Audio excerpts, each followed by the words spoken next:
Podcast City Network. Keep up with the latest shows and content from Podcast City Network over on podcastcity.net. Follow them on facebook.com/Podcast City Network, Twitter @PodcastCityNet. Subscribe to the YouTube channel, Podcast City Network, and on Twitch, Podcast City Network. Podcast City Network, your top source for independent podcasting. Be creative, be yourself. When I want to kick back a few cold ones with my friends, I head over to City Limits Tap Room. City Limits Tap Room has a wide selection of TVs to watch your favorite sports, indoor and outdoor seating. They are pet friendly. City Limits Tap Room also has food made fresh to order, and the grilled cheese is excellent. I recommend the grilled cheese and the apple pie cider with fries on the side. Can't go wrong with that, baby. For more information for upcoming events, head over to facebook.com/City Limits Tap Room. The Everett Lee Show. One Man Kru. What's up, man? What's happening, my brother? Doing Man. pretty good over here, man. I can't complain. I'm straight up blessed, my bro.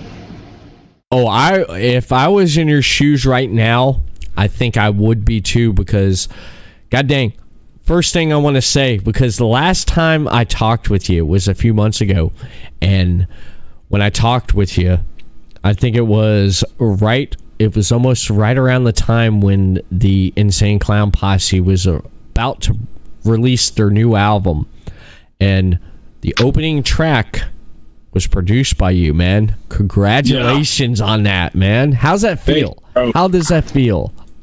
Man, it feels awesome. Like, it's like a dream come true for me. That I've always wanted to work with Insane Clown Posse. I got to land a couple beats on a project. One landed on this project, the Yum Yum's Lure EP, which is out now. And then the Yum Yum Bedlam album comes out on Halloween, October 31st. Damn. So I'm really excited, man. It feels good. Feels great. I'm grateful. I'm just grateful.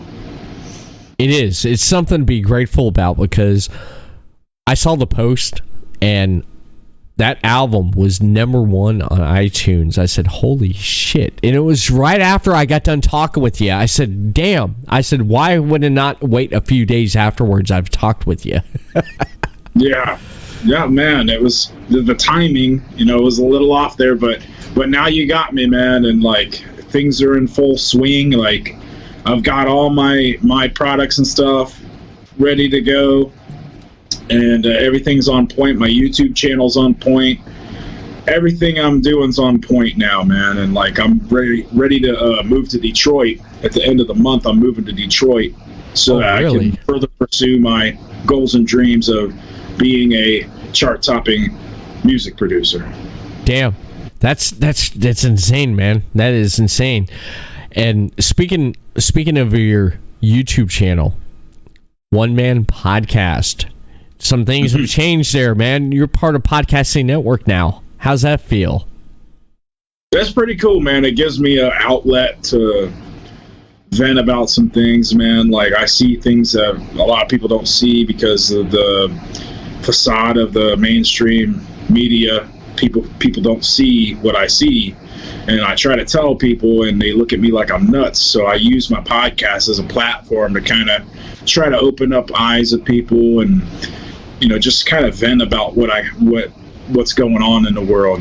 So it feels pretty good, man. And then I every once in a while I have like a more upbeat and positive episode. Yeah. So it's good, man. I love being a part of Podcast City Network. It's an honor. Yeah, I as soon as you came out with a podcast, I said, damn, it's bit him, because it's a bug, man, because there's so much stuff and so much topics that you can talk about, and there's with a show and podcast, there's so many directions that you can actually go with.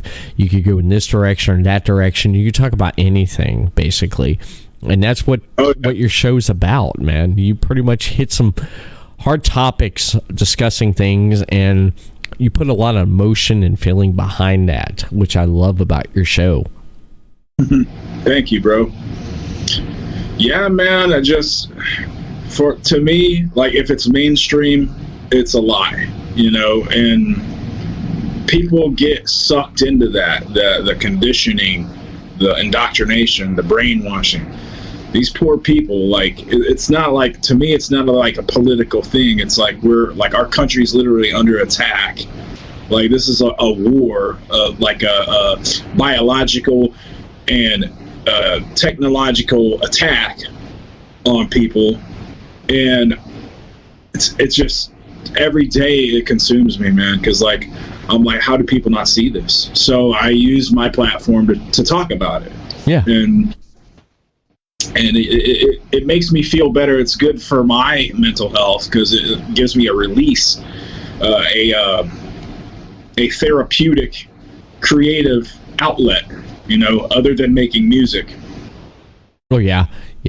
It's you touch on some subjects and stuff but still, it's your opinion, and everyone has an opinion, and they discuss different things and topics and stuff, and that's what I love about it, man. And I love the fact that we at Podcasting Network partnered with you, and over on the shop section on the website, you can actually get Man Kru podcast. I want to give a shout out to Chris Wilson, one of the co-owners of Podcasting Network, for getting that up there on the website there to have your merch up there, man. How's that feel to have Man Kru with Podcasting Network, that joint relationship, man? Thank you, Chris. That's what I got to say about that. I mean, it's easier for me because whenever I would upload content on YouTube, I would have all individually my links to all my products, my t-shirt, my CDs, my vinyl records, my DVDs, wrestling DVDs. I'd have to have all individual links, like, in the description. But now I've got it all in a web store where people can just go to podcastcity.net/shop, scroll all the way down to the Man Kru products, and it's all right there. So it makes it a lot easier and accessible for people. It's convenient for people. So it makes it easier to have a more professional presentation, I guess you would say. Yeah.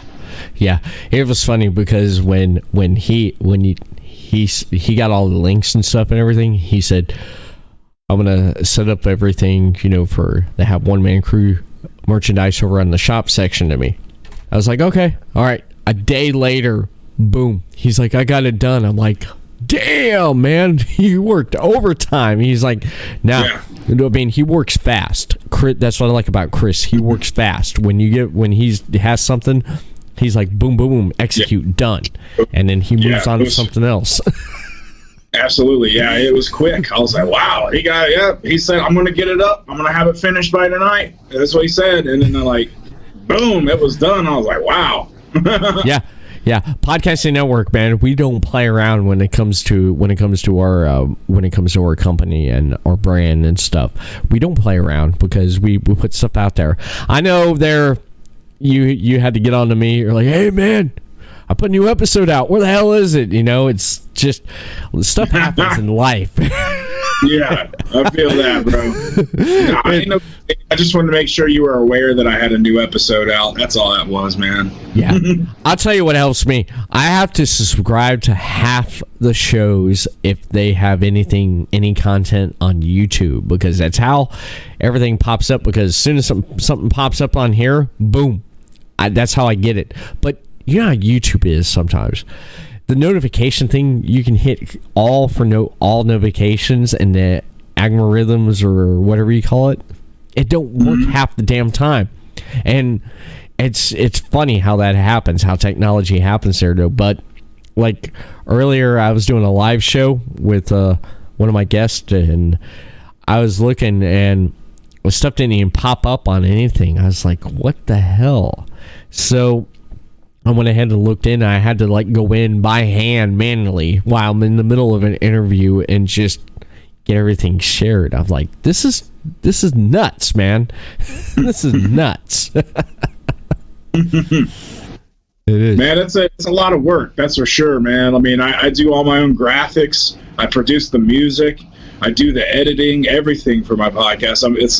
I'm literally a one-man crew. Like, I literally do everything by myself. That's the gimmick. I'm one-man crew. Mm-hmm. But the thing is about being a one-man crew is, like, in business, you can't do everything by yourself. You know what I mean? So I have to reach out to other people, like record labels and other artists and a Podcast City Network, wrestling promoters. I have to work with other people and play well with others in order to be successful in entertainment and arts and in media. Mm-hmm. But as far as like the presentation, everything goes, like I'm able to do it by myself, and it's a lot of work. When the reason I started doing things by myself is I had to teach myself how to do these things, because if I didn't, I'd have to pay people to do it. And I found in my experience that when I paid other people to do certain things for me, like videos and graphic design and whatnot, they didn't really convey my vision the way that I imagined it. You know what I mean? So I was like, I'm going to teach myself. I'm going to watch some tutorials, and I'm going to practice, and I'm going to get better at this. And that's how I learned how to mix and master my own music and compose my own beats and do my own graphic design and video editing, everything. All that stemmed from just me wanting to save a buck and also create the art, the visual arts and the audio the way that I imagine it, like the way my creative expression, I guess you would say. Mm-hmm. And it's served me well in that now I have all these skills that actually can not only benefit me but benefit other people, and people are coming to me for beats, coming to me for graphic design, coming to me for video editing, coming to me for mixing and mastering. And it's a blessing, man. I'm really, really fortunate. I'm grateful. I'm thankful for, like, I've had, like, people offer me, like, multi-million-dollar deals, like, and I didn't take it. Like, believe it or not, I didn't take it because it wasn't worth, like, selling my soul to the devil. You know what I'm saying? Yeah. But yeah. Exactly. Just like your first episode there, man. How you met the devil. I love that story. Man. It's like scary, but almost, because when you throw out the reference there of Ralph Macchio in that movie Crossroads, one of my favorite movies of his, actually, besides Karate Kid. I love the Karate Kid franchise, but when it comes to that right there, that movie Crossroads, that was pretty damn good. And you couldn't have said it much better. Man, it blew my wig off, man. Because and these are things like those who are watching this podcast and you don't know what we're talking about. My first podcast episode was me telling the story of the time that I almost signed with a major label called Avex Group. It's an entertainment company in Japan. When I was living in Japan, and I would sell my hip hop album in Shibuya, which is like the Times Square of Tokyo. It's one of the most popular tourist destinations in the world.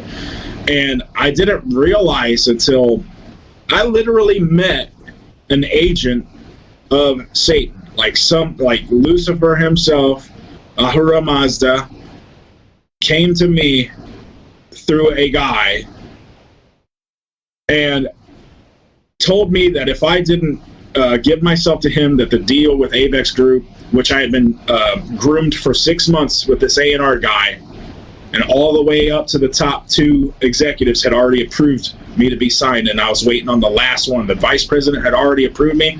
I was scheduled to meet the A&R guy 3 days after I met this dude. I'm walking down the street on the way to my internet cubicle to call it a night after selling a bunch of CDs, and this dude's just laying on the ground, big, tall. This dude was almost 7 feet tall. He was that tall. He was a strikingly handsome dude.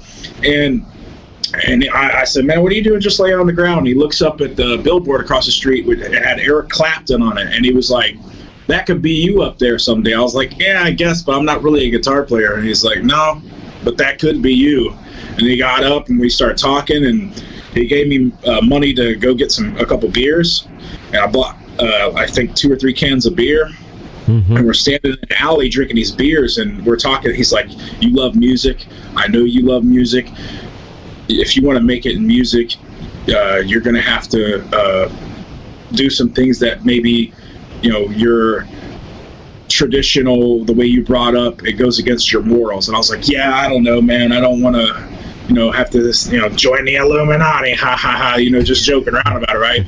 Yeah. And he looks at me and he goes, I am the Illuminati. He's like, I am the righteous one. I am what you call Lucifer, what you call the devil. And you also pray to me at night. You call me Lord. You call me God. And I'm like, what the fuck?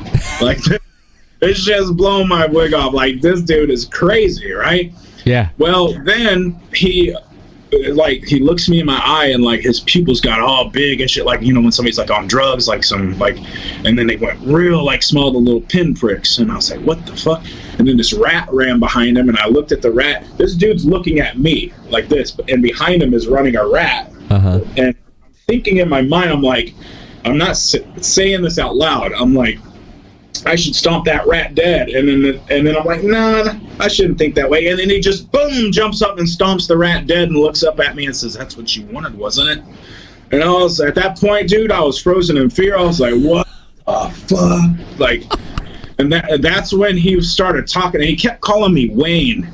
And I didn't know why at the time. And this is another discovery I recently found out that I didn't even talk about on my podcast episode. I looked up the biblical meaning of Wayne, the name Wayne. It means wagon driver or wagon maker, which is, this motherfucker was fucking with me, because I was a pizza delivery driver before I fucking made it in the wrestling business. And my dad works at a company that makes car seats for Mercedes. Wow. And like my cousins and my brother's a mechanic, and my other brother and my cousins, they work at car manufacturing companies. You know what I'm saying? So wagon maker, when he could call me Wayne, he would call me by my real name, and it was pissing me off, and I didn't know why. He was insulting me, and I didn't even know it. That's nuts, like, man. Because this is what it was. He's like, look, Wayne, if you want to make it in music, you got to give yourself to me. Otherwise, it's not going to happen for you. Like, so yeah, it's pretty wild. Like, and then I saw that movie Crossroads, and I'm like, wait a second. That was Shibuya Crossing. That was a crossroads. And these are things, like little things that in hindsight, I'm looking and thinking about this shit and discovering more and more of my encounter with this being. And it's just further confirms that what I saw and what I heard was real, like with my eyes and ears. And then when I told Lucifer to get fucked, essentially, like I told him to take a fucking hike, suddenly when I was supposed to meet with the A&R guy, I'm waiting at the coffee shop that we normally meet at. He doesn't show up, so I called him from a payphone, and he's like, we need to reschedule. And then I never heard from him ever again. And I thought this dude was my friend. Like, for 6 months, we were meeting every week. He was grooming me to sign with this company, like telling me what I needed to do, right? Like artistically and financially, just in life in general, to prepare to do business with this big company, Avex Group, which was the second biggest entertainment company in Japan, second only to Sony. So yeah, man, it was pretty wild. And then even to this day, I get people from secret societies and claiming to be an Illuminati that offer me money to join them, and I'm just like, it ain't worth it to me. Yeah, like, it's not. And because really what it is, being an artist, I think the real God, Yahuwah or Yahshua or Yeshua or Jehovah, like, there's many names in many languages for the real God, the other God, right? And the good one. I think God, the real one, wanted me to see all this, so to know that I am in a business that is designed to distract people and mislead them from the truth. And also propagandize things like Hollywood. They've had Fox, for example, has made deals with the government to produce propaganda in their films to shape and mold people's perception, give them a false sense of reality. For example, like all the aliens and stuff, that to me, I think personally, I could feel the alien shit. That's all misdirection, like a magic trick when you're misdirecting something. Yeah. They're misdirecting people's attention to something else because they're hiding something, some kind of illegal experiments they're doing. Yeah. That's what I feel. I can feel. I know it's true. I know Satan is in charge of this world. He gives the hierarchy, the ones at the top, the Rothschilds, the Bilderberg Group, the Rockefellers, all these aristocrats. They say the top 1%, but it's actually the 0.0001%. I mean, it's a very, very small group of people in the grand scheme of things that have this direct connection with Lucifer, and Lucifer gives them this power to rule over people. Yeah. And we're in a huge mind fuck, a huge. We're all enslaved economically to this system, and that's what that pyramid on the $1 bill. That's what that symbolizes, is the unfinished pyramid. That's where humans can only go to that certain level. All right, the rest of it, the all-seeing eye at the top there, that's Lucifer. You can't get to that point. Yeah. Like unless you're like really directly connected to Satan. And I had a chance to be, and I could have been one of the top entertainers in the world, one of the top, and I would have been one of these liberals that spews a bunch of bullshit to get people to kill themselves with these vaccines and stuff like that. I would have been one of those people that, misleads people straight to hell if I would have done that, and I'm not going to do that. That's why I chose to stay independent. Am I getting rich? No, I'm not. Yeah. But I will inherit the kingdom of heaven when I die. Yeah. So that's the trade-off.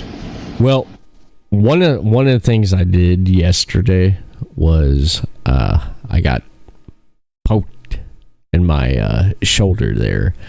I did it because I take a flu shot every year, and I stay healthy with eating right. During flu season, I drink a lot more orange juice, take a lot more vitamins than I usually do. I eat garlic like crazy.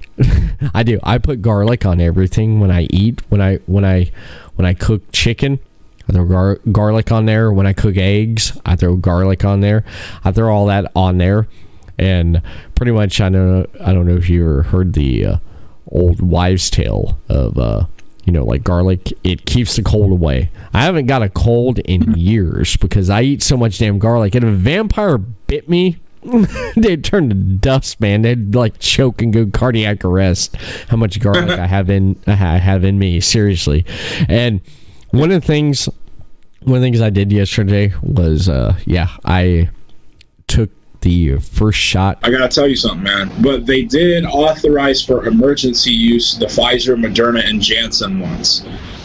And there's more and more stuff coming out about this, man. But like, here's what's the problem is that big tech. I'm talking YouTube, Google, Facebook, Twitter, all the top search engines and social media platforms. They're deliberately suppressing information to keep people from knowing the truth about this stuff, brother. I'm telling you, bro. People think I'm crazy, man. I've been researching this. I've been studying this since day one, and they're finding out now. And there's countries like Gibraltar that are 90-something% COVID vaccinated, and every single person hospitalized with COVID on their deathbeds, they're all vaccinated. Yeah, that's the same thing here. They're all vaccinated, but you still get it. You see, that's the one thing that a lot of people don't understand is they think if they get it, I'm not going to get it. Bullshit, you're going to get it. I've gotten the flu after I've had a flu shot years ago, but it wasn't that bad, but when I taken that flu shot, it wasn't that bad. It's the same thing how I'm treating this. It's just, you take a shot, boom, you're gonna get it. If I get it, at least it's not gonna be like that bad. I want to share what I've learned with people. Okay, one or more of these ingredients, these three, are present in every vaccine. There are two traditional vector vaccines, the Pfizer and the Johnson & Johnson. The rest of them are all mRNA delivery system vaccines. The guy who invented that mRNA technology, Dr. Robert Malone, he has come out and spoken out and tried to warn humanity not to take these mRNA vaccines, because what happens is the spike proteins produced by the vaccine, what they do is they crystallize, they form prion crystals in the body, in the bloodstream and in the brain. And over time, it takes years for them to grow, but when they grow, they form blood clots, and which creates strokes and heart attacks and whatnot. And they also form in the brain, which creates mad cow disease-like symptoms. And also the vector vaccines, also they have the spike proteins because they're going into the animals. They're using animals to make these vector vaccines. And three ingredients: squalene, which comes from a shark's liver; graphene oxide, which comes from graphite, which is like in our pencil. It's a toxic metal. It doesn't belong in your body. And propylene glycol, which is what they use to stabilize the mRNA thing. That's the main ingredient in antifreeze. These three ingredients do not belong in the bloodstream or in our body. No. And what I've learned, Everett, is we have been infiltrated by communist China. They're in our government. Oh, they are in, and what they're doing, they've tried to mandate military to get these vaccines, because what they're trying to do is they're trying to cull the herd. They're trying to cull humanity. They're trying to weaken our military. They are planning in the next 10 to 15 years to completely take over our country, by the year 2035. And this is a biological attack, and people have never seen anything like this. It's unprecedented, and it's not political. It doesn't matter if you're a liberal or a conservative or what. It's not political. This is about our country. This is about one nation under God. We're all together under threat of this, and they're using anybody that's in the higher levels of society, the elites, so to speak. All these Hollywood actors and entertainers, they're all just the service clowns to these guys. They're the puppets that they use, these false idols that they use to influence people. That's why they call them influencers. Mm-hmm. And so people are going to capitulate. They're going to succumb to it. They're going to, and I don't blame you or anybody else who gives into it, because there's a lot of pressure. There's social pressure. There's financial pressure. They're threatening people to fire people. Nurses went a whole year on the front lines, unvaccinated. For a year, they were our heroes. Now they're in the unemployment line because they're mandating them, you can't work here unless you get vaccinated. And they're like, fuck that. And right. they lose their job over it. What happened to, hey, this is a hero, thank you for your service? You know? That's what I'm saying. None of this shit makes sense. It's on record that the vaccines do not protect anybody else. When you get it, you can still give it to people. Yeah. And that's what they virtue signaled. You hear people, they said, well, I got it because I don't want my grandma or my mom or I don't want to give it to them. All that's out the window. All of that This is face. I call it face diaper theater. It's on record. Masks don't work. It's on record. These vaccines don't protect you or anybody else. It makes no sense for people to even put this shit in their bodies. Yet everybody is moving in this direction.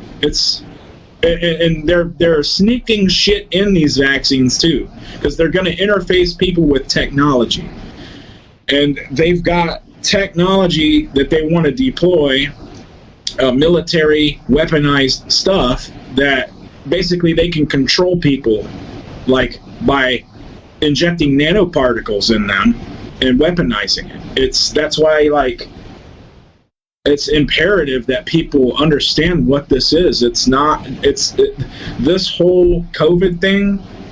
COVID has a 99.995% survival rate. Like, people who get COVID, most people don't even know they have it. Yeah.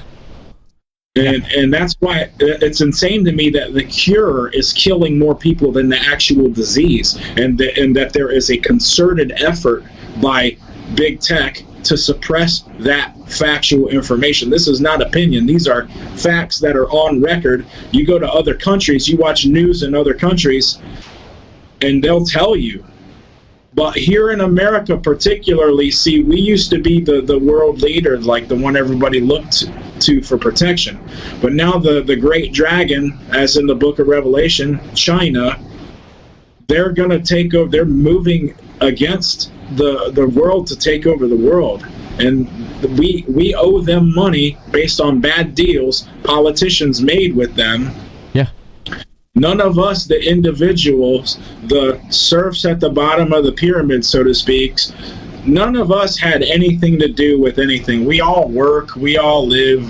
Like, how do we inherit this debt? I don't understand that. Like, yeah. Well, I've been saying it for the last year. I said this all started with China, and I just wish someone would go over there and beat an apology out of China, their government. Someone needs to beat an apology out of China for screwing up the world. It started with them. It's like everyone's like, well, this is happening here with this is happening there. Hey, China was the root of the problem, the evil empire. That's what they are, the evil empire. And what's crazy is, while everyone's worried about this and that, China's already like loading up with nukes. They're already loading up, man. No one's talking about that. No one's paying attention about that shit, you know? Bro, I had a dream. I have premonition dreams. I've literally had dreams where I've saw the future. Mm-hmm. And that's how a lot of my dreams have come true. Where I would dream something and then it would happen. Like, I dreamt that I wrestled Sabu. And I wrestled him. Like, that kind of stuff, man. And I had a premonition dream that I was at a hotel, really nice, here on island on Guam where I live. Because I every once in a while I'll go to one of these 4-star resorts like Tsubaki Tower and stay with my girlfriend, have a little vacation away from home, so to speak, even though it's just down the road from here. Right. And I had a dream that I was at one of these hotels, and I looked out, and a warship came down on the beach, and out came all these Iron Man-looking RoboCop suit of armor. And it's Chinese. They were Asian, Chinese, and they were coming into these hotels and rounding people up. And I climbed off the balcony, was hanging off the balcony, and they didn't see me. And not long after that dream, I read on a report that the Chinese are actually working on these suits of armor that look something like right out of science fiction films. I can believe it. I can believe it, man, because they China and Russia, North Korea, they hate the rest of the world. They hate the rest of the world. And while everyone's worried about this and what's going on, no one's looking over and saying, "Hey, what the hell they're doing over there?" You know, it's like, look what they're doing. No one's paying attention to that. It's a smokescreen. They are. The evil empire is planning, and they don't like the rest of the world. And with a lot of stuff, I was telling my wife tonight, I said, with everything that's going on, they're trying to organize, and even on Joe Rogan pointed it out, you have to have a card to show you're vaccinated, you can go anywhere and stuff. Bullshit. They're trying to do controlled society, because it works well in China, because China's government, they tell all their people what to do. Well, okay, let's do it here because this is what this country needs. It's like bullshit. And if you really look at this too, this is our 1920s, because when the Spanish flu came through in the 1920s, that lasted about 4 years. I pretty much myself think 4 years, this is going to last for 4 years, and we got 3 more years to go with this bullshit. Yeah, man. Another thing I recently researched and found out is that all the attacks on our freedom of speech right now, like everything, the same terminologies they're using, like hate speech and blah, blah, blah, like all this stuff, like all these liberals are using against freedom of speech, that's what the Chinese were doing back in the Cultural Revolution. The cultural Marxists came down on anybody who like, for example, Falun Gong or Qigong or Falun Dafa. It's a religion. It's kind of like a way of doing yoga. Mm-hmm. And like, people would escape China to come to America to be able to practice their religion without being put to death or being persecuted. Yeah. And the same terminology they use to attack those people, they're using those same terminology now in our own country. And let me tell you how bad the Cultural Revolution was. You had women escape China and go to other countries, like good women, and they had to work as a prostitute. They would rather work as a prostitute in another country than live in their own country. I can believe it, man. I can believe it. It's nuts. It's nuts how the world is starting to turn in and just become, man. It's ridiculous. And I wish things were back the way they were before. I do. I don't know how you feel about that. And not unless people, we all collectively have to say, whether you've been vaccinated or not, we all need to put our foot down and say no to this. Like, yeah. we have to stand up for ourselves.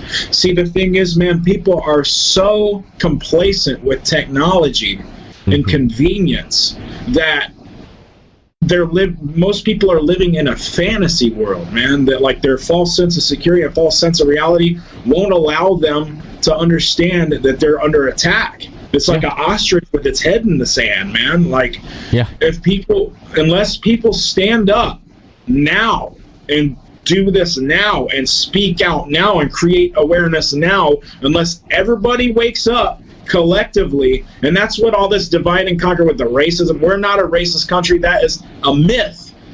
There is racism. People, there's police brutality, there's racism a little bit here. They put it under the microscope and they make it seem like it's a bigger deal than it really is.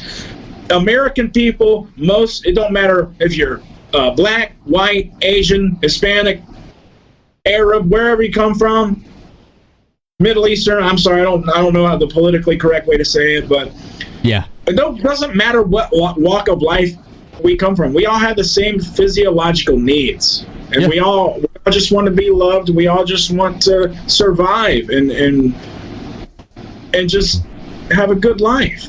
Yeah. Nobody's out there like really trying to be a racist piece of shit. Yeah. Like, but if you watch the mainstream media, they'll have you believe that we're all divided, we're all torn. That is a tactic to make people think that we're really divided. But if you sit down and you talk to people and you meet people in the real world, don't matter what color they are. There's a guy who lives a couple doors down from me. He's a really awesome dude. He's a black guy, and me and him are on the same page. And I talk to other people, the Asian people here on the island. They're on the same page as me. It's not a race issue. It's not a political issue. This is China against us. Yeah, and they're course. trying to destroy us. Chinese people here that escaped China. Like, yeah, we got away from China. I moved here back in 1995 or whatever year it was to get away from the Cultural Revolution. I don't remember what year they said it was, but they said I came here X amount of years ago, back in 1990, whatever, right. or whenever they came here. Well, you remember, if you remember last year after China at midnight on on whatever date it was, they were going to get rid of, or that lockdown. Millions of people were at the border, and as soon as that lockdown mandate was lifted, boom, they got the hell out of there, man. It looked like the Indy 500, man. It was like zoom, zoom. That's another tactic that they're using to destabilize our country. Mm-hmm. They're flooding our country with illegal aliens, people that enter our country without going through the proper channels. That hurts our economy. Oh God, you're the second person. You're the second person that said that. I have a sister that lives in Tennessee, and they've been flying in like illegal aliens into Tennessee. Yeah, they get a plane ticket and an envelope full of cash and a food stamp card, and they're like, you can go any city you want to go. And it's unbelievable. It's criminal, like what they're doing. They're doing this on purpose to destabilize us. It's nuts, man. But we are the most hated country in the world because we have the most freedom. Because we can speak out, we can protest, we can do any damn thing they want. And a lot of people, when it starts coming to mandates like that, where they're like, oh yeah, you gotta have a vaccine, like New York's starting that shit. New York's trying to start that shit. LA already started it. That's ridiculous. That's ridiculous. A lot of people are going to protest about it because when a lot of people it's the mark of the beast. Yeah. It is the mark of the beast. Straight up. You got to have a mandate. You gotta have this travel here, travel there. It's like, fuck that, man.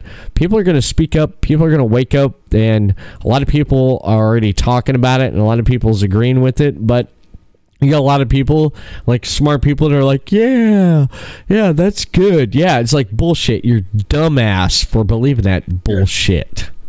Going along with it, man. You want to give up your freedoms? I believe it was I think it was Benjamin Franklin, or Andrew Jackson. One of the guys on the money. They said those who give up freedom for security deserve neither, or something like that. Yeah, I know which one you're talking about, but I can't. And that's basically what's going on right now. Is people think, oh, if I capitulate to this, if I just give in, I'll get some of my freedom back. If I just let them stick me in an arm, I'll get my freedom back. But that's not how it works. How it works is they let go of the grip for a little bit, and then they tighten it right back down even tighter, and that's what's going on right now. It's like they make it seem like everything's going to be all good, and now they're clamping right back down on us. That's what's happening. If you read YouTube's community guidelines, it's pretty self-explanatory. If you can't even say the word, you can't even say that on YouTube. Like, if you read lips. Yes, I can read that. That's messed up. Yeah. You can't say like any kind of. See how this thing works with these experimental injections is the only way that they can be authorized for emergency use is if there is no other way of curing this disease, right? Well, the truth is there are plenty of treatments that Big Pharma can't get paid off of because it only costs like $1 to save somebody's life with this and this and this. They won't do it. They won't do it because they won't do the. They won't do the. There's stuff out there that can kill this thing, but they won't acknowledge it. They won't do the data or release the data or do anything research on it. That's messed up. And this new infrastructure bill, this is another thing. They use words that makes it seem like you'd be nuts to be against it. Like, for example, Black Lives Matter. Well, of course, Black Lives Matter. Of course, everybody knows that. Why would you want to be against that? Nobody would want to, in their mind, would be against black people. Of course, Black Lives Matter. But it's a front. And it's run by a German Jew who aided the Nazis in World War II, George Soros. He funds that. And it's part of this divide and conquer thing that they're doing. They're fanning the flames of racism with the stuff. And just like infrastructure bill, it's a very deceptive thing. Mm-hmm. It's not to improve our infrastructure. It is to give them money to mobilize against us with basically social workers with a gun coming to your house to force inoculate you. And if you don't do it, you're a racist, and they can bust a cap in you and get away with it. That's messed up. You said something about Fox earlier, about them being dominant, like with what they do and stuff and everything. They got dominated. Marvel bought them out, and I was happy that Marvel bought them out and brought all the MCU characters under one roof. Yeah, Disney owns Marvel, Fox, and a lot of other ones, and they're actually. I'm happy about that because Fox screwed up a lot of the Marvel movies there. I mean, like characters. I mean, they did great with X-Men, but like the Fantastic Four, they did those two movies, which I didn't think that was that bad. But then when they did that third Fantastic Four movie, when they tried to reboot it, I actually sat down and watched it, and I said to myself, I said, God, this is horrible. They ruined the Fantastic Four. Thank God that Marvel, with them underneath the MCU umbrella now, I'm happy that they can actually bring in and introduce the Fantastic Four the right way. Yeah. I'm happy about stuff like that. I mean, there's only one character. Actually, two characters that's not completely under the MCU. That's Spider-Man and Venom. Yeah, Sony owns those. Yeah, Sony does. But Sony and Marvel worked out a deal. Was happy with where they can use Spider-Man to go back and forth. And you know what I all this shit that these movies, that's all a distraction from what's really going on. That's why they're cranking out all these Star Wars projects, all these Marvel projects, stuff that's going to keep people's attention on the fantasy world. I love Star Wars. I love Marvel. I love movies. I love music. I love entertainment. I love the arts. If you notice, they're putting these big franchise tentpole films in overdrive, trying to crank out as much of them as possible to keep people's attention on those kind of things instead of on like what's really matters most. Yeah, because pretty soon people are going to be watching these movies from a FEMA camp. You know what I'm saying? Instead of going to the movie theater. Like, yeah, it's that serious, brother. Like I'm telling you, like. Yeah, a lot of people are upset about Venom getting pushed back because in the latest trailer of Venom, Let There Be Carnage, the September 24th date wasn't attached at the end. It says coming this fall, and people are like, they're pushing it back, man. They're pushing it back. It's like, well, you could thank the evil empire for that because they were the root of that problem. One thing I don't like is how they disrupted my movies, my wrestling, and going out and enjoying live music. That's what I hate about it. Yeah, that's another thing, dude. Is like they're telling artists and musicians that if we want to tour, if we want to go do shows, we got to get vaxxed. Well, WWE is making all their wrestlers get vaccinated, and New Japan Pro Wrestling forced all their wrestlers to get vaccinated. I'll never work for New Japan Pro Wrestling. I will never work for WWE. And it's not because they don't want me. It's because I would never work for them. Now, like, after I see how they have basically given in to this medical, like, Nazi Germany level medical tyranny, I will never, ever work for WWE. I will never work for New Japan Pro Wrestling. I would fight in the UFC before I would wrestle in WWE, because Dana White was asked, would you force your fighters to get vaccinated? And he said, never gonna happen. So I respect Dana White. He's got balls. He told him, fuck you. No, never gonna happen. AEW, they got fans. They got fans now. They left Florida, and they're touring now. They're, like, this past week, Wednesday, they were in Pittsburgh. Sold out arena. Friday, they're going to introduce their new show, Rampage, Philadelphia. Sold out. CM Punk's supposed to be on that one. What, Rampage?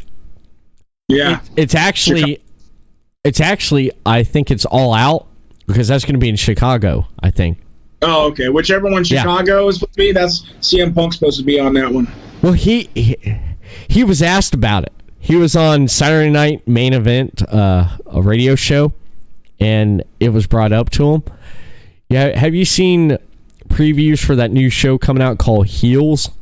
Yeah, bro, of course he's going to kayfabe people. It's a surprise. A lot of people are saying that, though, but I said to my wife, I said, the CM Punk rumors now are really ramping up, because they're, every year you hear about CM Punk.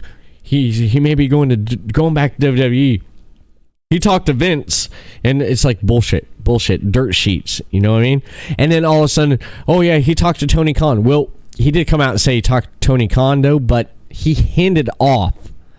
Tell me what you think about this.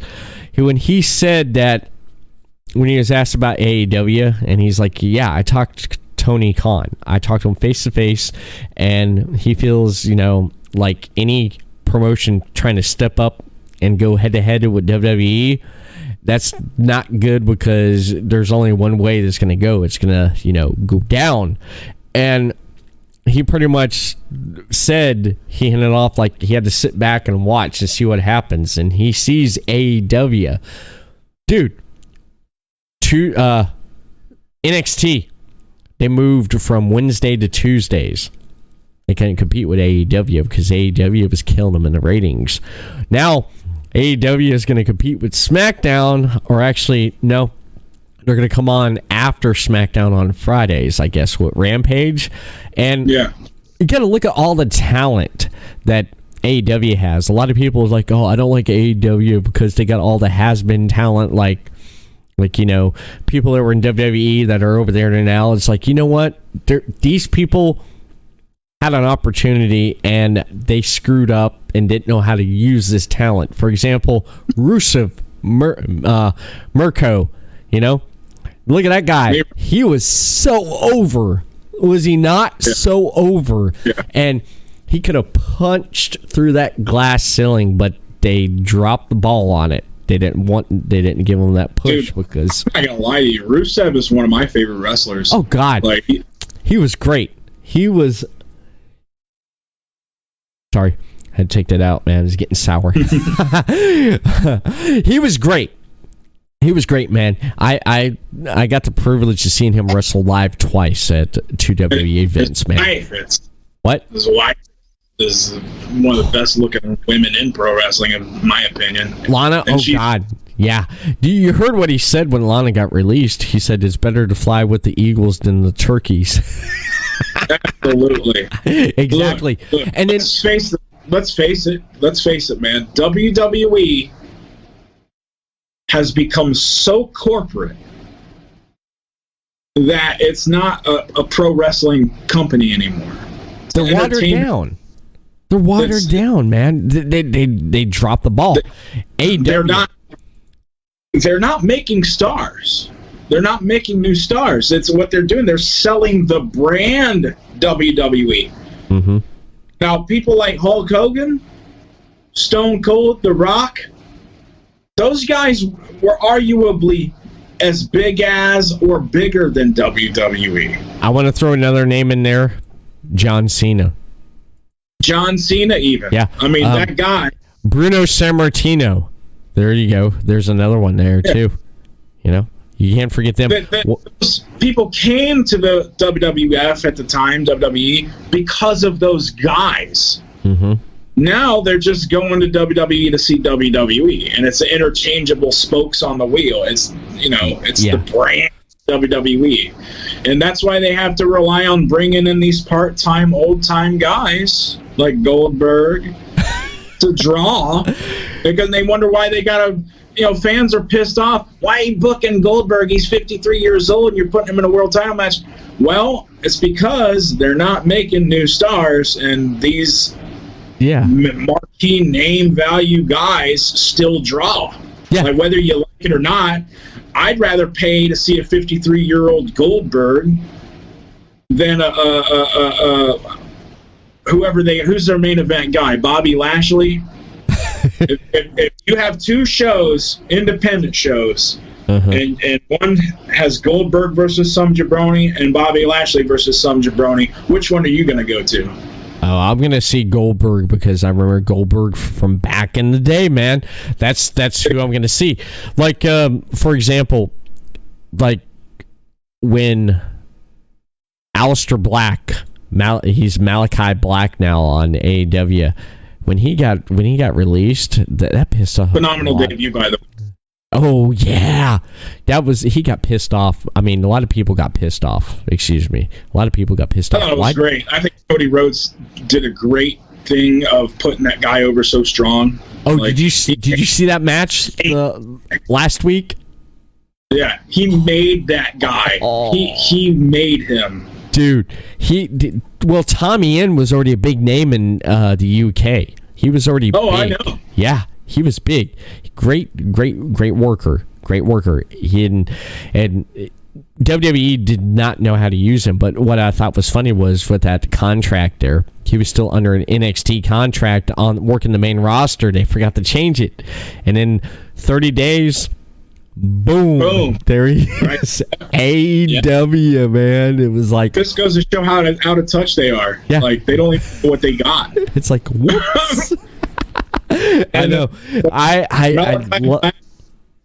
Tommy End, whatever. Aleister Black. I think Malachi Black's a doper name anyway. Dude, he's the way I look at it is Aleister Black turned up a few notches. That's the way I look at it now, man. Yeah. And I'll tell you what, I've noticed this in the last few weeks. I really looked at this.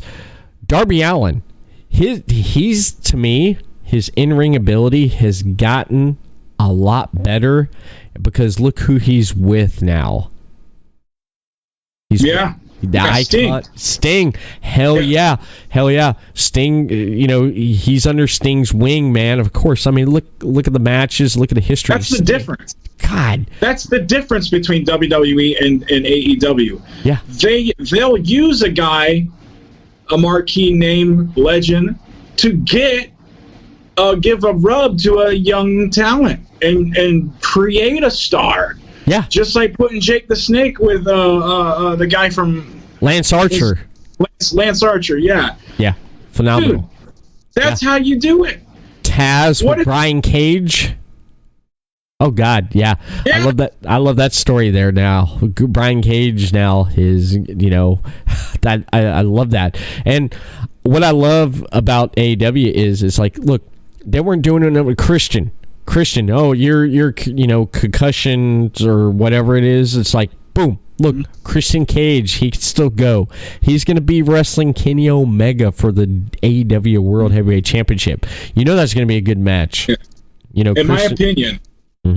In my opinion, I think that way of doing it, of pairing these legendary wrestlers up as a manager figure or a mentor figure, that does more for a talent than if that guy would wrestle them and put them over. Because it's like they're endorsing that guy. Mm-hmm. Well, all I can say is I see a lot of kids out there wearing Darby Allin face paint. It reminds me of Sting, bleach blonde, buzz cut hair Sting, back in the day when a lot of kids wearing the Sting makeup.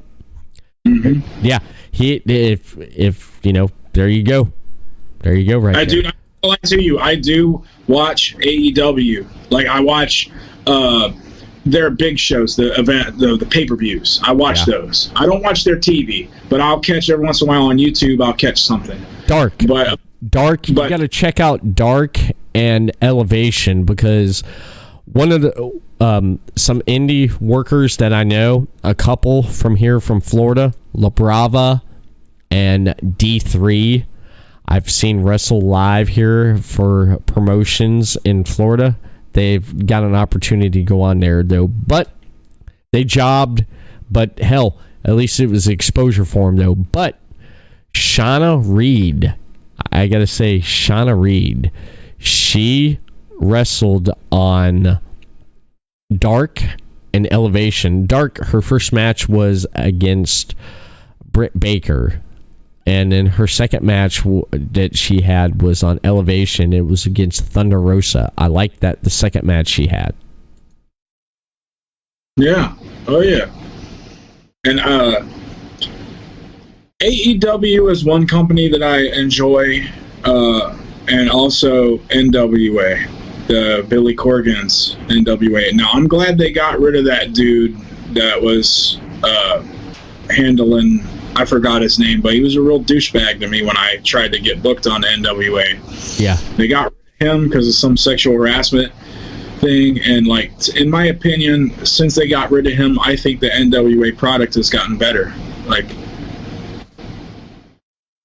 the guy's name, the producer of the NWA, but I've talked to him, I reached out to him, he was a real douchebag to me, and it's weird to me that I was one of the highest paid guys in the NWA just 5-6 years ago. Let's see, 2015. Yeah, right after I came back from Mexico, wrestling for DTU and AAA, Sanchez Producciones, which is a AAA house show promoter. I was one of the highest paid talents in the NWA. Like, legitimately, I would get flown in, put in a 4-star hotel, and paid hundreds of dollars. And I'm not a former WWE guy. Huh. And this is just based on the respect that one of the promoters in the NWA had for me for my work in Japan and Mexico, that he took care of me. And rest in peace, Rob Kincaid, because he was the guy that really believed in me. And I went from being one of the highest paid guys in the NWA to being told that I'm not even good enough to sweep the floors and take out the trash for the NWA. Like, damn. So that's why I'm glad that the guy who told me that, he's gone from the NWA, so it makes it easier for me to watch it now. Yeah. Wow, that's amazing, man. That's crazy. But yeah, I've been watching a lot of IWTV. I've been watching that there.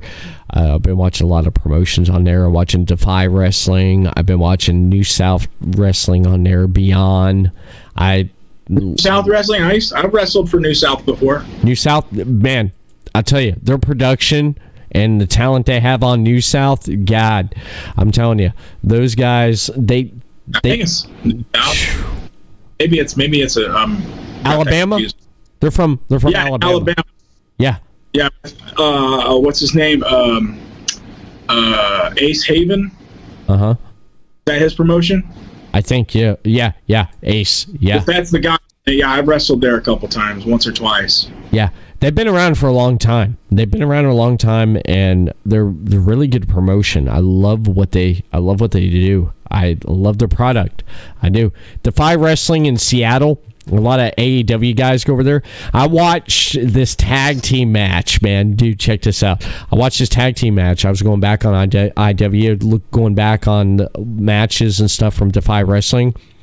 I was watching War Beast going up against La Parka and his father and son team. Holy shit, man. The crowd ate that up. The roof blew off of that, man. There was chairs. There was bleeding. There was color. There was some color, baby. Like Dusty Rhodes said. A great fucking tag match, man. I love that shit. And then I was watching one of their events. Artemis Spencer. Great Defy champion. I don't know if he is now because I haven't really caught too much up with it yet. I've been going back and trying to catch up with it when I do go on there and watch it. But I was watching Tama Tonga from New Japan, Bullet Club. He wrestled against Joey Janela. That was a hell of a match, man. That was great. Both of those guys put each other over. So good. Nice. Yeah, it was. I was surprised by it. I enjoyed that. Man, I'm getting excited about coming back to the United States because I want to work some indies. Yeah. And I actually have talked to CZW, DJ Hyde, about coming to CZW. Mm-hmm. And one of my goals in pro wrestling is to be a world champion in a promotion, like any respected promotion. Doesn't have to be like WWE or AEW or whatever, but just to be a world champion in a promotion. Like I was a world champion in like some independent promotion once, like it's called ICW, but it wasn't like the ICW in the UK. Right? Yeah. But that don't count to me because that's not like a respected promotion, that people know, like the wrestling fans know. But I have established a goal for myself that I will win either the Juggalo Championship Wrestling World Title or the CZW World Title before I retire, or both.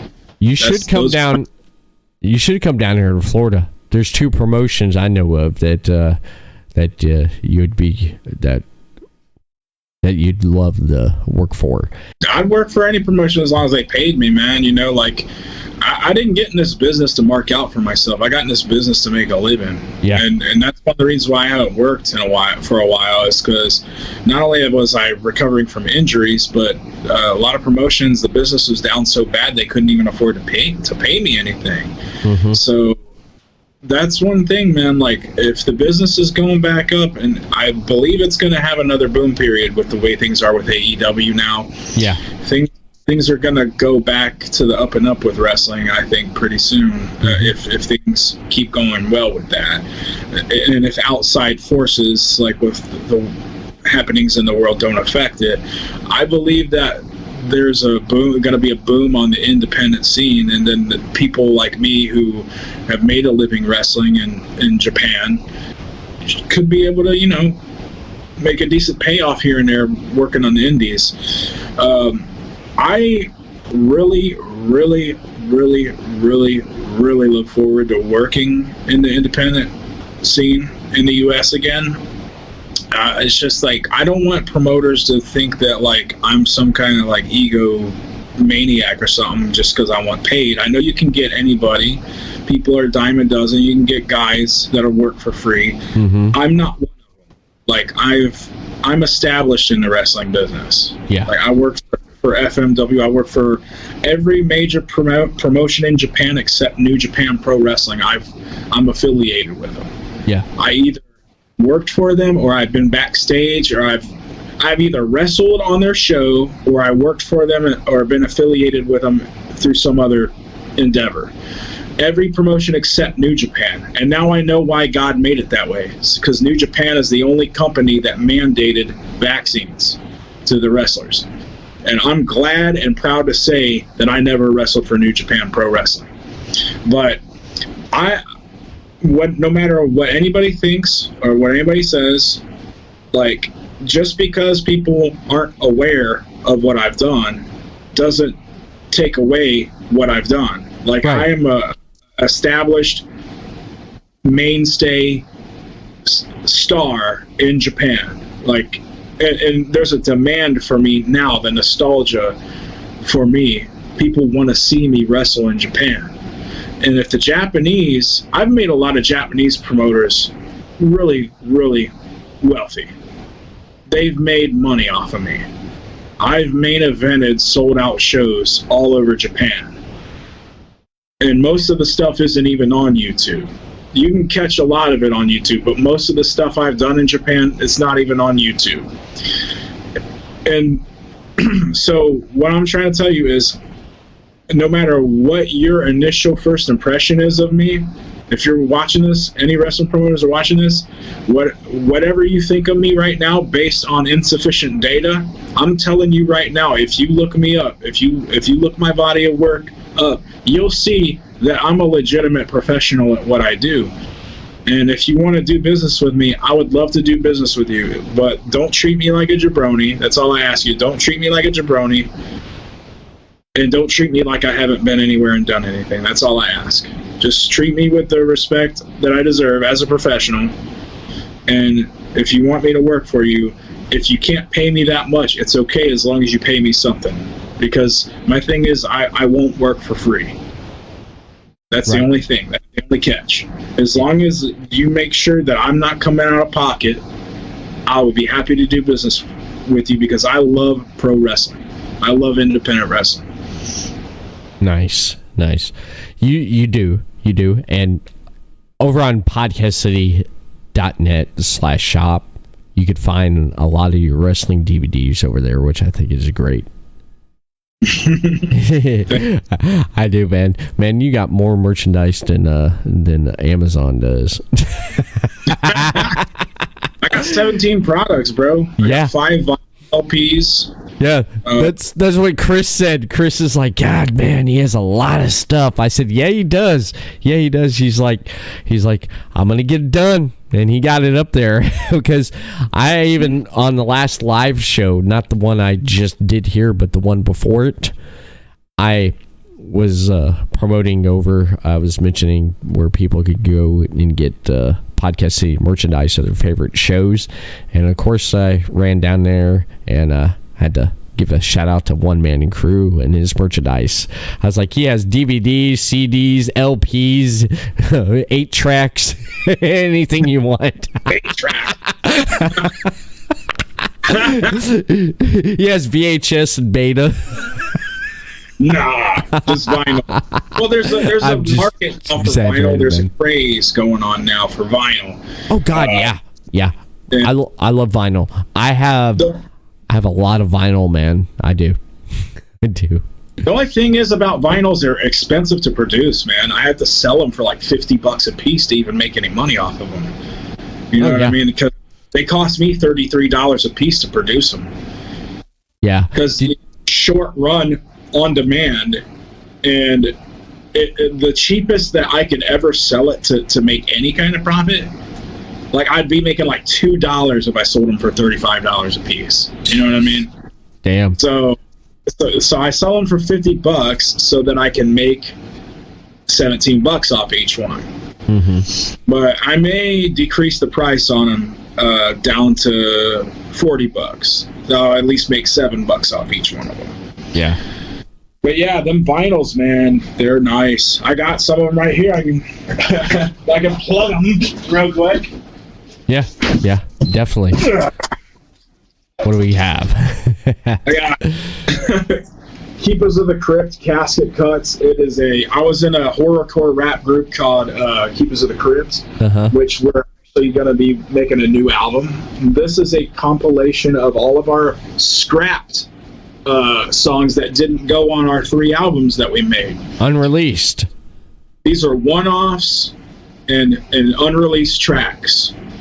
And I think there's a remix, a couple remixes too. But yeah, this is the track list on the back. And I designed this cover myself, and I'm really proud of it because it looks dope as fuck, doesn't it? Dude, it reminds me of a freaking like Iron Maiden cover or something like that. Something from like the 80s or something, man. Yeah. Oh, yeah. This is the first album we ever did, The Keepers of the Crypt, Divine Prediction. This is one of the most hardcore, controversial albums ever made. Like, one of my distributors, digital distributors, wouldn't even distribute this album. I had to go through a different distributor to get it on Spotify and all that. Then I got iTunes to Spotify. Wow. The third Keepers of the Crypt album was Haunted by God. And that's when I started getting more involved with the production side of producing the beats. Like the previous Keepers of the Crypt albums, I helped with the production, but just like, like working on like the drum and stuff, like a snare track or a hi-hat track, where I just would assist in the production. But this is the first Keepers of the Crypt, actually the first album that I actually was involved with actually making beats on. Nice. And then this Man Kru Legend of the Earth album. This is the first album I produced in its entirety, and it features gold and platinum selling artists such as Bizarre from D12, Eminem's group D12, Seed of Six, which is 3-6 Mafia's nephews, and Lil White, who used to rap on 3-6 Mafia's label. And this album was actually endorsed by New Jack before he passed away. I have a commercial on my YouTube channel that I use in my podcast to advertise this album.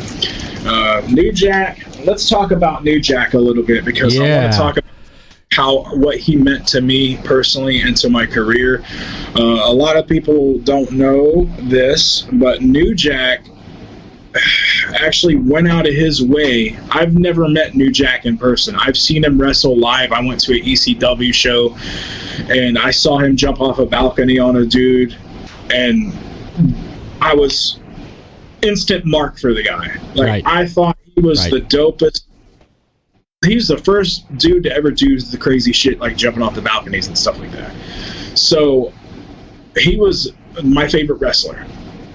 And I reached out to him and sent him a promo, and I was like, Mr. New Jack, you're one of the best promo guys in the business. You're my favorite wrestler. I was wanting to know if you'd be willing to critique my promos and help coach me, like, on how I can make my promos better. He watched my promo, and he said, what's your phone number? I gave him my number, and he called me. Not once, not twice. He called me quite a few times to coach me my promos. And one of the things he taught me, he's like, when you look into that camera lens, you have to picture that camera lens is the eye of your worst enemy, and he just slapped your mama. That's what he told me. Wow, that's a good way to look at it, man. That's yeah. And there was one point where I was in talks with him to actually work a match with him, but he changed his mind, didn't want to do it because he thought my idea was dumb. I was like, what? He's like, nah, I changed my mind, man. I'm no longer interested. I was like, okay. But he still showed me love, like by coaching me on my promos and endorsing my album, making a commercial for me. He didn't have to do that. I paid him $75 to make a cameo video for me, and I asked him to help me promote my album, and he did it. I asked Mick Foley to put over my stuff, and he wouldn't do it. Why the hell would he not do it? I don't know, man. Like, Mick Foley, he's just like, he has pride, I guess. Like, he don't want to just, people pay him to put people over, get paid to put people over. So he wanted to know, like, he asked me to send him links to my stuff so he could check me out. So next time, if I want to book him on something, he told me he'd do like a YouTube channel drop for me or something in the future. Right. But the same gimmick that I was gonna get, actually I was gonna have about the T-shirt. I've been donating $5 off the sale of every Man Kru Bloodthirsty Savage T-shirt. I donate $5 off of it, which is half of my profit, to charity, to St. Jude's Children's Research Hospital. I actually first approached Mick Foley to cut a promo for me for it, and he didn't want to do it. But I didn't tell him that I was going to raise money for St. Jude's. I just told him I'm trying to raise awareness about this T-shirt that I just got on ProWrestlingTees.com. And I think if I would have mentioned the St. Jude's thing, I think he would have done it. Yeah. But instead, I went to Jerry Springer, and because I was on the Jerry Springer show, and I reminded him of what episode I was on. Jerry Springer did it for me, and he got it back to me very promptly. So now I have a promo from New Jack and a promo from Jerry Springer. Yeah, I liked the Jerry Springer and the New Jack promo because that's neat. I like how you throw that in there, and then you put your show together really well. I love that. And of course I love the podcasting.net at the bottom. Hell yeah. Let me ask you, has anyone asked you about the podcasting network? I'm just curious. Not really, man. Nobody really asked me about it. And I have a very, very small niche audience. Mm-hmm. Like, maybe 500 people actually give a shit about what I do. You know what I mean? Well, hey, I would take those 500 people, man. That right there, those 500 people, those 500 fans and people that follow you, they'll go to the moon and back with you, man. I'd take that any day. You know? Yeah, man. Yeah. It's been and my fan base, I hate that, the fan base. I don't have fans. I have customers. Yeah, I love how you did that. I saw the video that you tagged me in there, and it popped up, and I watched it, and I loved it. I love the new beats and stuff and everything. Where the hell do you pull this stuff out at? I want to know, where the hell do you pull this out? Are you asleep and all of a sudden it's like you hear like a beat in your head and you wake up and you're like, you run over and you write it down or you put it on something? What the hell do you do? I get an idea in my head, and then all of a sudden that idea becomes the instrumental already in my head. I've already got the beat in my head, and then I just make it.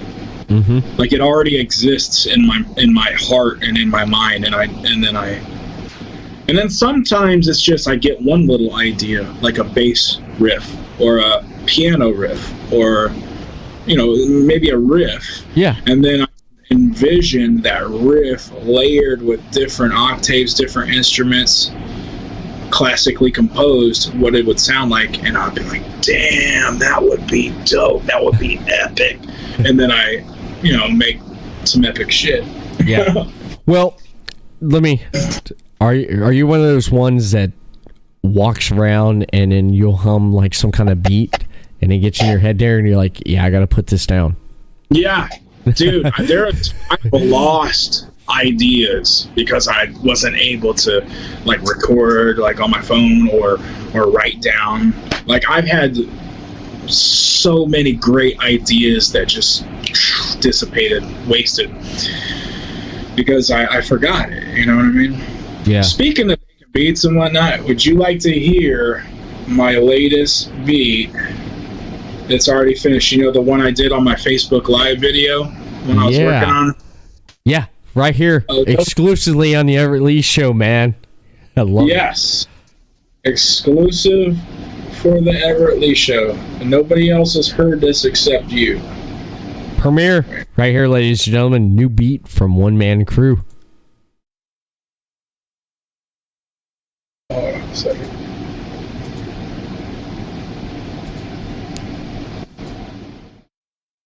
Actually, you know what NFTs are?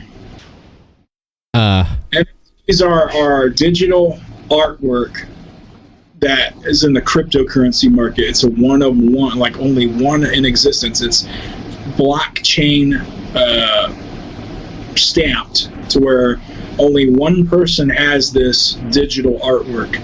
I dropped my first NFT artifact recently, and this beat was attached to it. Okay.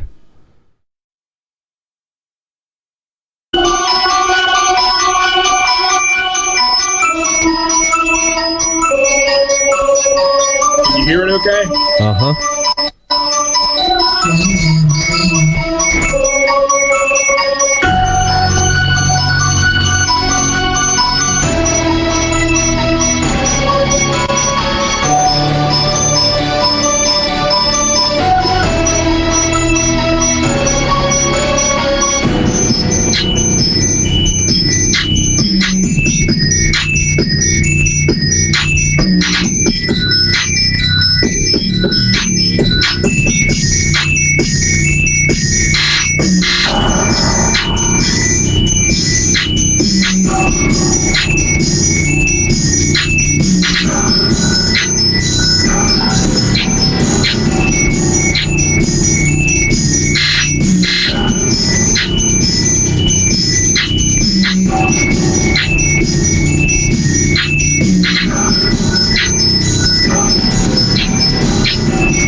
comes the hook, bro.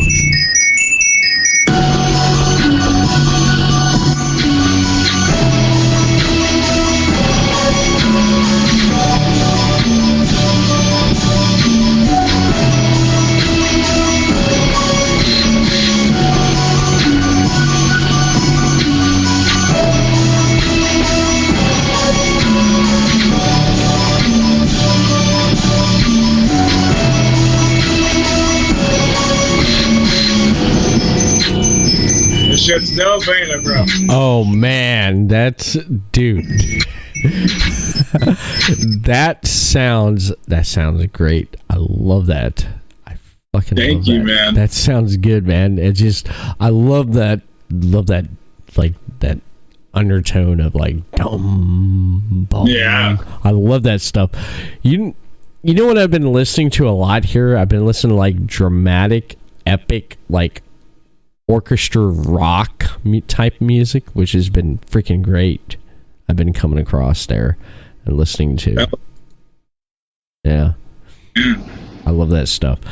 I need to be a Christian rapper, and I've actually thought about it, man. Like, I thought about changing my shit up and just not really like presenting myself as a Christian rapper, but just not cussing in my shit. You know, just don't cuss. Yeah. And put out positive stuff. Yeah. Or because, to be honest with you, man, like, I'm not a really religious person. Mm-hmm. You know, like, as far as like organized religion goes, I was born into Christianity, and I've studied other religions, man, and they're all point to the same thing, man. It's just the Jehovah or Yahoo or Yahshua or Yeshua, like the real, what I call the real God, the good one, not the one that really rules the world, the fallen one, the fallen angel. Mm-hmm. And sometimes I even question my own beliefs, like, maybe I'm wrong. Maybe I had a chance. Maybe Lucifer is God, and maybe I rejected God. And maybe now, like, I had a chance to give myself, and I didn't. So now I'm not gonna be as successful as I could have been. But I don't know, man. Like, to me, it's just... Yeah. It's kind of weird, man, because I know that the spiritual thing is real. Like, I've had too many things happen in my life, supernatural things, for it to not be real. Yeah. Exactly. The way I look at it is, man, it's like we have a path that we go down, though, but we go down a path. Here's my philosophy. We're given a path, but we can blaze that trail any way we want and anywhere we want to go. Yeah. Absolutely. Yeah. We're given a path. It's like, here's this path, but you can blaze it this way or that way because you have the free will and the choices that make, because you're the creator of your own destiny. And everything I see and hear from Man Kru, man, you're doing your own thing, and keep it up. Don't stop. Thank you, brother. Man, I also wanted to plug something. I got my BeatStars page up, so any like aspiring artists or any established artists, if you're watching this, if you want to get any beats from me, I've got a few beats on there right now that are available. If you want to make me an offer, there's no set price on it. If you want exclusive rights to it, just make me an offer. It's beatstars.com/OneManKru. ONEMANKRU. Nice. Let me ask you about the documentary. What's up with the documentary here? Actually, man, I almost had it finished, but then I discovered that a friend of mine has a treasure trove of media and photos that he said, you're not going to want to finish that documentary without this stuff. So when I go back to the U.S. at the end of this month, I'm going to rendezvous with him and see what he dug up, because he's got files on his computer, he's got tapes from a camcorder, he's got all kind of stuff. Of you? Of Man Kru? Yeah. Yeah, No way, dude. Wow. Hell yeah. Hey, you know what? Good things. If you put a lot of work behind it and you do it and you take your time on stuff that needs to be done, the payoff in the end is much better. So, yeah, this would be something you want to, like, yeah. Yeah, and dude, a lot of the stuff in the cut of my documentary, I realized were just placeholders for footage that I recently dug up myself. I'm like, damn, I could put this there in place of this image. I can just put a video clip of this in there. Like, yeah. So it's one of those things where I could rush it, I could put it out, and people would watch it and people would enjoy it. Yeah. But if I wait and get all my eggs in one basket, then I can really make it like a project that's undeniably dope. You know what I mean? Like, talking like Netflix, like budget level quality. Oh, so, yeah, definitely. If it was on Netflix, you had it on Netflix, I'd definitely watch it, because I love watching Netflix. I've been watching a lot of stand-up comedy on Netflix. I love stand-up. Stand-up's my favorite thing, man, because it's one of my favorite things, one of my favorite pastimes I used to do with my father. And at a young age, I got to watch Eddie Murphy Raw because of my father. Rodney Dangerfield. I found a Sam Kinison stand-up that's on Netflix. I said, oh my God. When I saw it, dude, I was like, when I saw Sam Kinison stand-up on Netflix, I was like, I had to throw that in there. Because one of my favorite movies I saw back a few months ago was Back to School. It was my dad's favorite movie, man. I love Rodney Dangerfield. Caddyshack, Back to School, man. I was sitting there watching Back to School. I was dying laughing. I love the one-liners in that movie there. You know, he's in the hot tub with all the girls and stuff. He's like, we need Bubbles. Hey, Bubbles, get in here. I love shit like that, you know. And then his limo driver's talking to his son. He's like, you gotta listen to your dad. Your dad loves you. He's like, I had two sons. I put one through college and I put the other one through a wall. Oh yeah, shit like that. But I definitely Netflix. I could always find something to watch on Netflix, man. Something crazy, something entertaining on there. And I've actually done stand-up comedy a couple times.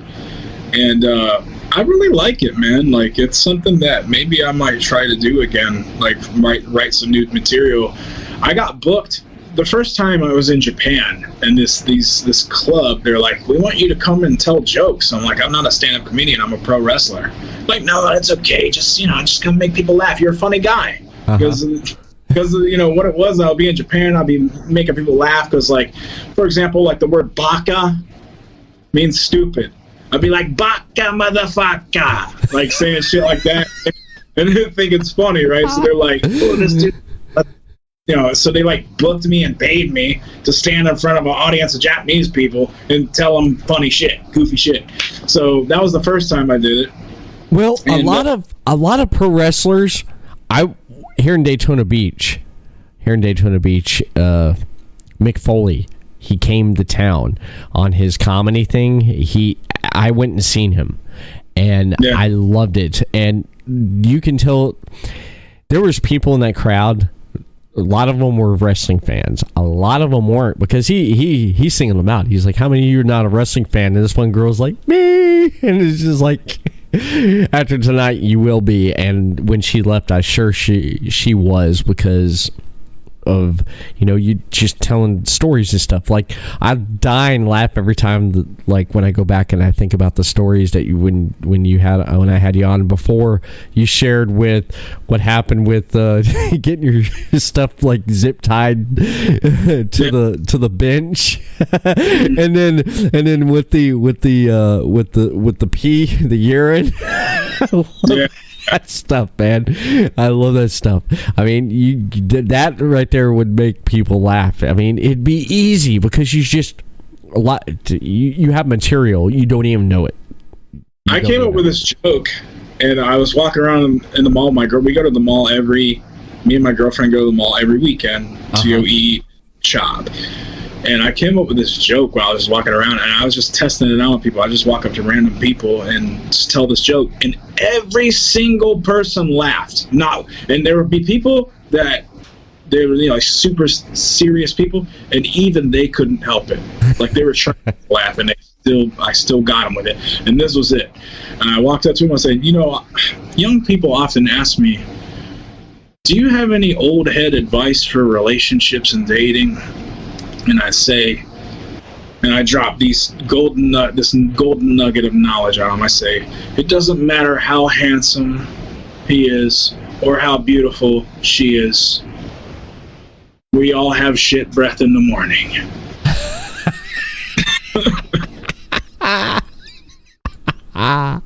So if you're going to be with somebody, make sure that you're attracted to them enough to tolerate the shit breath. That is great. That is great. But that's not exactly how I worded it, but yeah, I was like, no matter how handsome they are or how beautiful they are, they all got shit breath in the morning. That was the punch. I love it. I love it. Anything you want to add before we wrap it up here? Anything else? Yeah, anybody who stayed with this whole broadcast, just wanted to say that it's not a political thing like what I was saying earlier, and yeah, it's pretty scary. It's scary stuff. And we can hide from it with our heads in the sand like an ostrich and, stay in our comfort zone of our fantasy world. But you can also empower yourself with the knowledge of this thing, and you can look out for yourself more. Understand that we've been under biological attack with ingredients in these consumer products. Drink alkaline water. Don't drink tap water. Don't brush your teeth with fluoridated stuff. Brush your teeth with non-fluoride toothpaste or baking soda. And drink alkaline water, and try not to eat gluten or GMOs. If it says non-GMO verified, then it's safe to eat. I buy organic foods as much as possible because it cannot be certified organic if there's GMO, genetically modified organisms in it. So just from eating cleaner and being mindful of the things that I put in my body, like for example, I use this deodorant, Tom's for Men. It's Tom's of Maine. There's no aluminum, no artificial fragrance, no artificial preservatives. This and like the non-fluoridated toothpaste and just the alkaline water alkalizes the blood and keeps the immune system strong. And actually what it does is it keeps your third eye from being calcified. And you'll be able to perceive and discern things more clearly. And that's one of the reasons why so many people, I have empathy. This comes from a place of love and compassion. Like sometimes I get frustrated, I get angry, and I'll say something that's horrible, like these dumbasses don't get it, blah, blah, blah. I don't mean to be like that. It's just really frustrating to me because I've been attacked a lot. And really, I have to have empathy for people because people don't understand. It's not clearly to them, like it, because of so many different factors, because of the media, because of the indoctrinating in our schools and their brainwashing. It's the churches, the state, everything is they're all in on this stuff. And then on top of that, the corporations putting these poisons in our food. People poison themselves with nicotine and alcohol and these GMO foods and all these chemicals. We are being bombarded with things that are making it difficult for us to be able to perceive things as they are, because we are purposely being dumbed down. Society is purposely being suppressed and kept at a low level so that we don't know what's going on, because we're not supposed to know. And that's why people would just mindlessly go along with the narrative, because they don't know any better. They can't, their third eye is not open, it is closed, and they don't, they have to see it and hear it to believe it. But the thing is, you can see it and hear it. If your third eye is open, you just know it. There's a difference between believing in something and knowing something. And people have compromised their faith and their morals, and it's all been socially engineered that way on purpose. People have been social engineered to accept slavery and tyranny. And I just want to apologize to anybody if I offend anybody. It's not my intention to offend anybody. It's not a political thing. This has nothing to do with right-wing and left-wing politics. It has to do with, I love humanity, and I want humanity to be free and thrive and survive and live on and prosper, because we're all children of God. We're all God's children, one nation under God. And it's not even just one nation. Like, I've met good, kind people from all walks of life from all over the world who have supported me. And being on the outside looking in on America, I haven't lived in America, in the United States, in like 6 years. So it's easier for me to see from the outside looking in all this stuff going on, and it's just mind-blowing to me. And it's so overwhelming to me that I get emotionally compromised sometimes because of it. So anybody who, if I offended anybody, I apologize. That's not who I am. I'm not trying to offend anybody or scare anybody. It's not a scare tactic. It's just I'm trying to get people to be more aware of the reality that's going on, and that we're all being attacked. And we have to be kind and loving and compassionate to each other. Love thy neighbor and talk to people. This whole social distancing and wearing a mask, that's to keep people from talking to each other. The masks do not work. It is on record. The only ones that work are the N95. So all these cloth masks and all these paper face diapers from China, they don't work. It's theater. It's face diaper theater. It's designed to keep people separated from each other. So it's divide and conquer. So once people understand that and realize that, it's easier to build off of that and do research and understand. Check out independent media sources, Project Veritas, InfoWars, Band.video. Those people always put the suppressed information out there to where people can look at it, because big tech, they don't want you to know the truth. They're all in cahoots.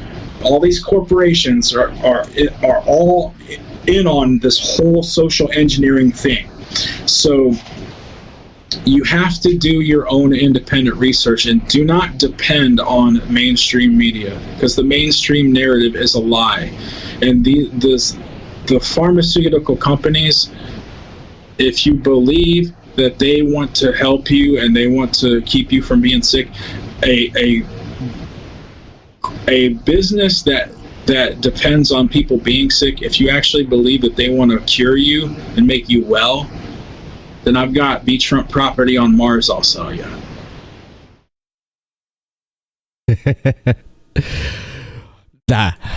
Great last words there to end this podcast with. One Man Kru, thank you as always for coming on the Everett Lee Show. Hey, thank you, brother. I appreciate you, man. You're the man, Everett. I really enjoy every time you have me on. Thank you. Thank you.